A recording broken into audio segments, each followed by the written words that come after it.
Welcome to my channel bio analysis academy.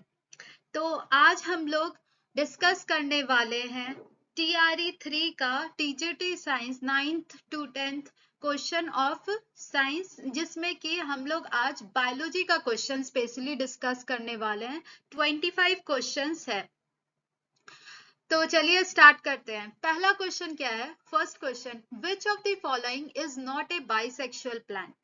Bisexual plant क्या हुआ? ऐसा प्लांट जिसमें कि दोनों फ्लावर्स होते हैं, एक मेल फ्लावर और फीमेल फ्लावर, या तो सेम फ्लावर में हो या फिर डिफरेंट फ्लावर्स हो, लेकिन वो एक प्लांट पे ही लाई कर रहा हो।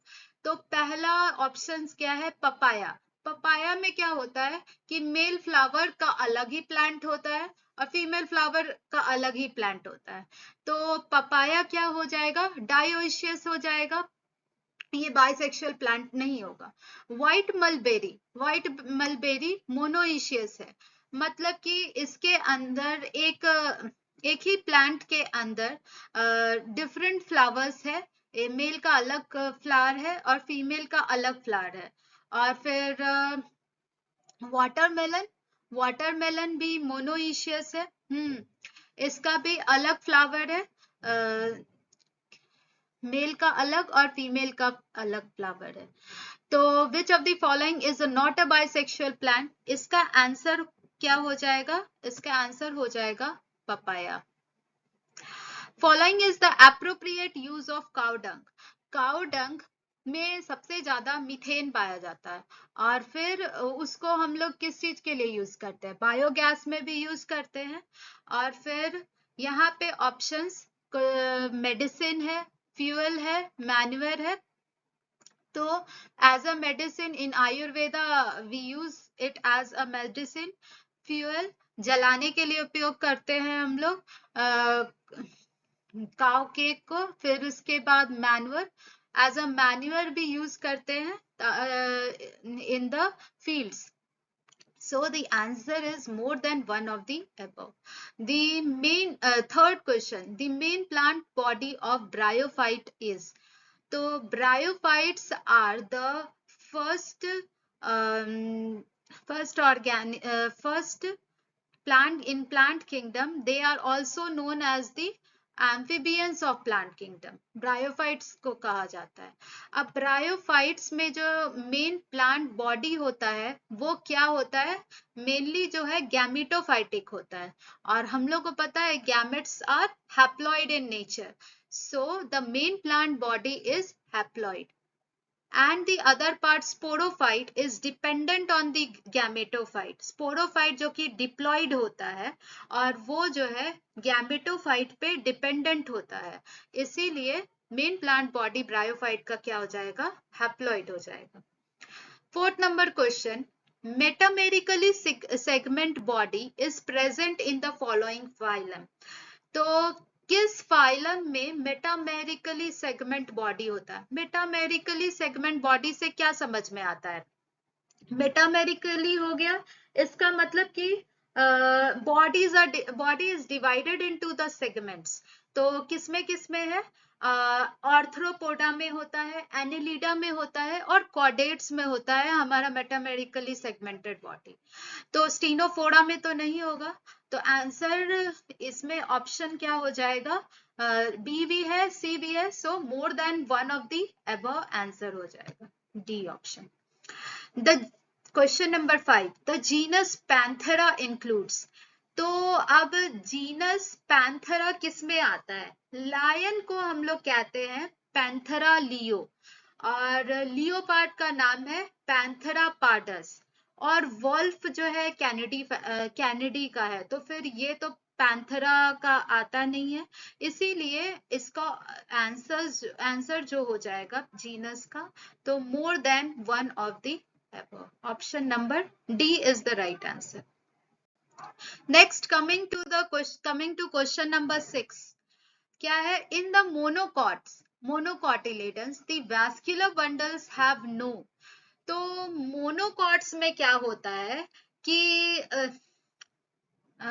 जाइलम और फ्लोएम तो प्रेजेंट रहता है, लेकिन उसमें कैम्बियम प्रेजेंट नहीं रहता है। कैम्बियम कैम्बियम नहीं है तो इसीलिए क्या हो जाएगा, क्लोज्ड वैस्कुलर बंडल्स हम लोग उसको कह देंगे।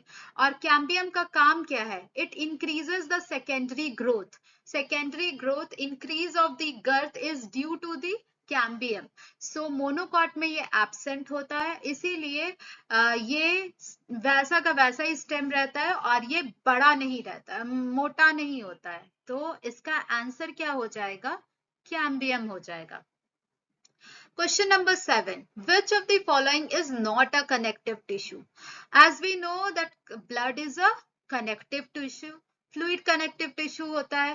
Cartilage भी क्या होता है? That is a specialized connective tissue which is present in our nose में present होता है, पिन्ना में present होता है, tip of nose, ear, pinna. और ब्लड में तो RBC, WBC and platelets. Skin is not a connective tissue.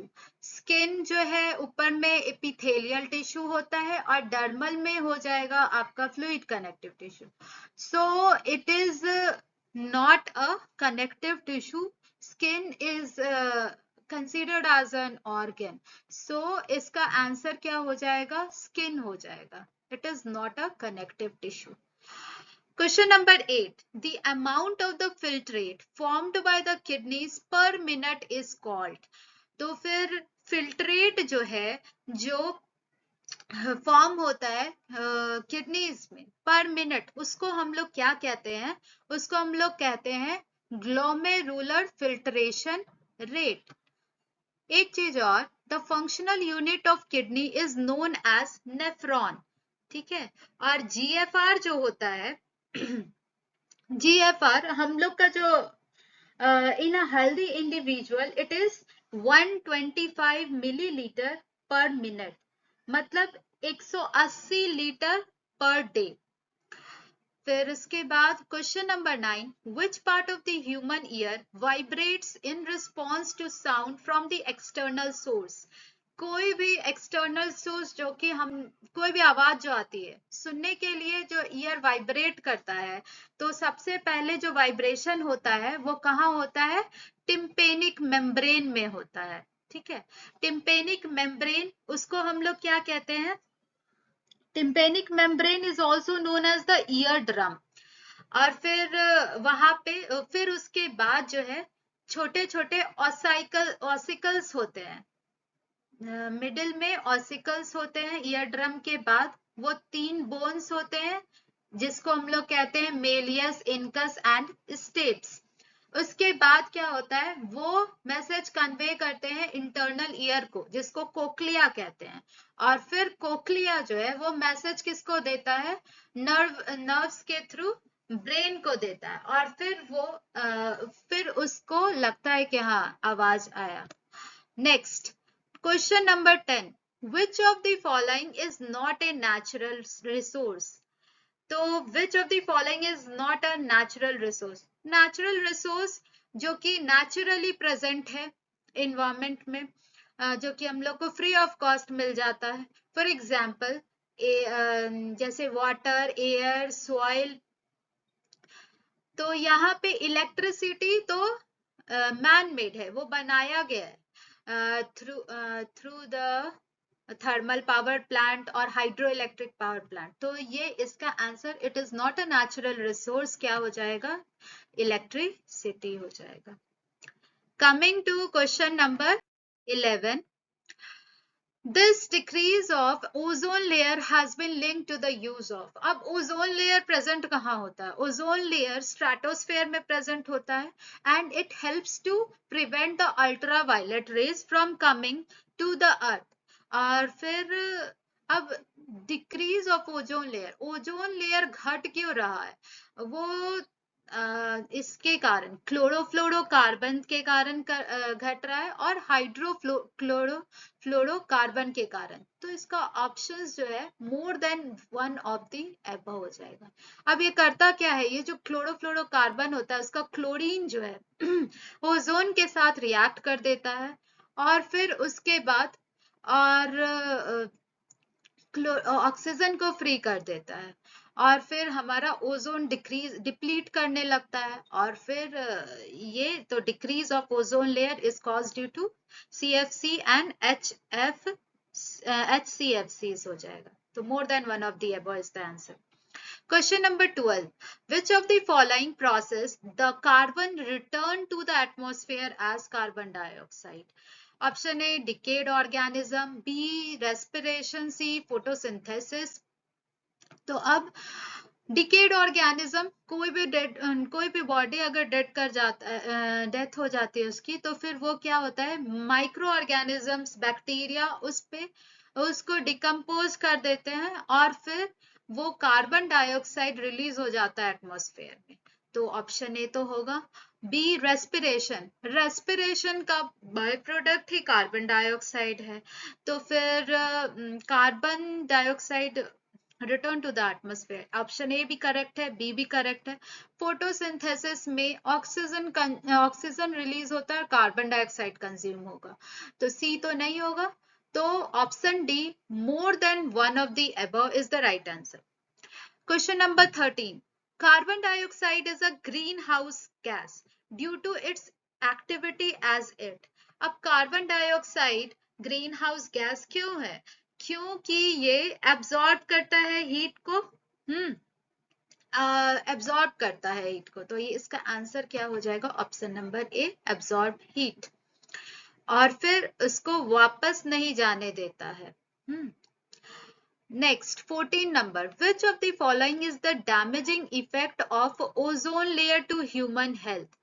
तो कौन सा इसका ओजोन लेयर का ओजोन लेयर के बारे में हम लोग पढ़ चुके हैं, ये स्ट्रेटोस्फेयर में रहता है. अब इसका मेन जो डिजीज क्या काउज करता है? Skin cancer. तो B is the right answer. Next question number, अभी हम लोग 14 क्वेश्चन डिस्कस कर चुके हैं. Next 15 number question. The bioremediation process involving the uses of plants to degrade pollutants is. तो bioremediation क्या होता है? Bioremediation एक process है. It is the process that uses organisms such as plants, microbes or fungi to break down and remove the pollutants from the soil, water or air. तो इसमें हम लोग अगर प्लांट्स को यूज करते हैं तो इस प्रोसेस को हम लोग क्या कहते हैं? Phyto remediation. तो bioremediation process involving the uses of plants to degrade pollutants is phytoremediation.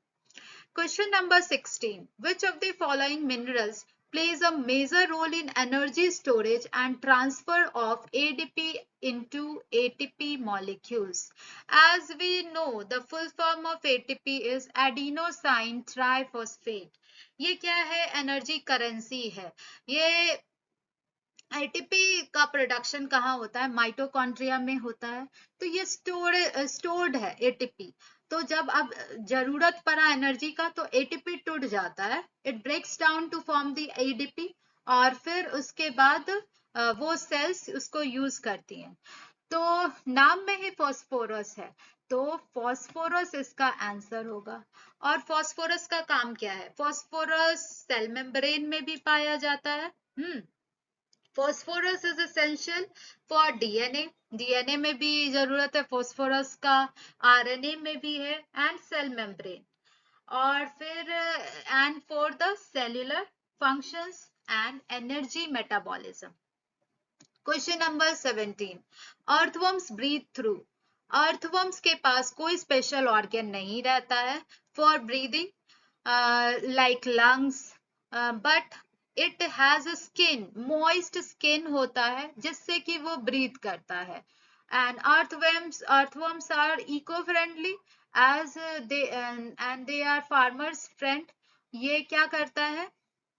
ये सॉइल में जाके एरेशन सिस्टम कर देता है और फिर ये सॉइल को और भी फर्टाइल बना देता है.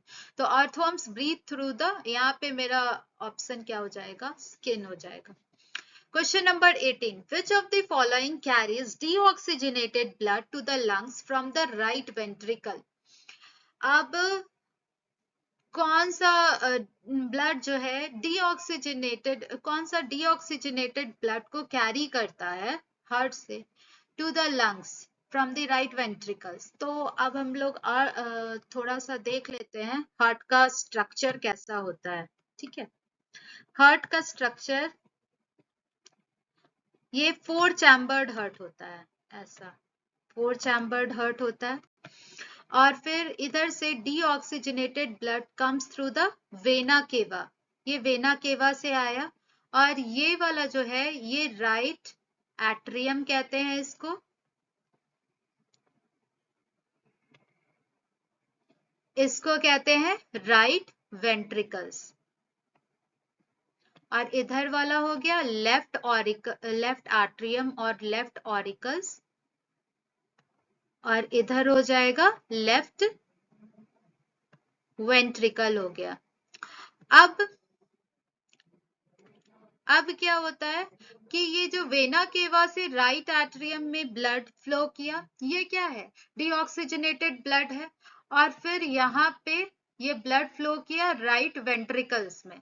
राइट वेंट्रिकल से पूछ रहा था कि डीऑक्सीजनेटेड ब्लड किससे जाता है, तो यहाँ पे जो ये एक है इसको क्या कहते हैं हम लोग, पल्मोनरी आर्टरी। यहाँ पे लंग्स है, this is lungs, I am denoting it by L।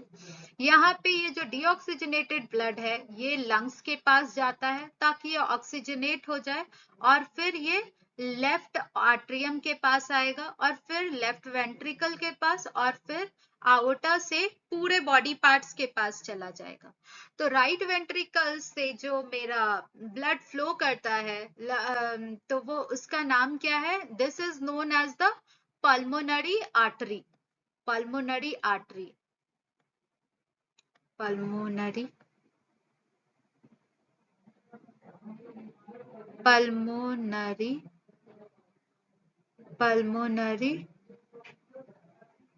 artery।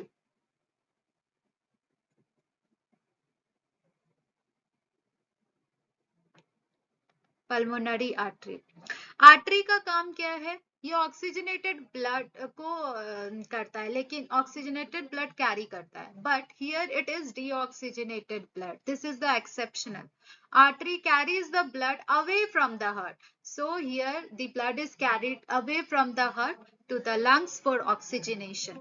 Next, तो अब हम लोग ये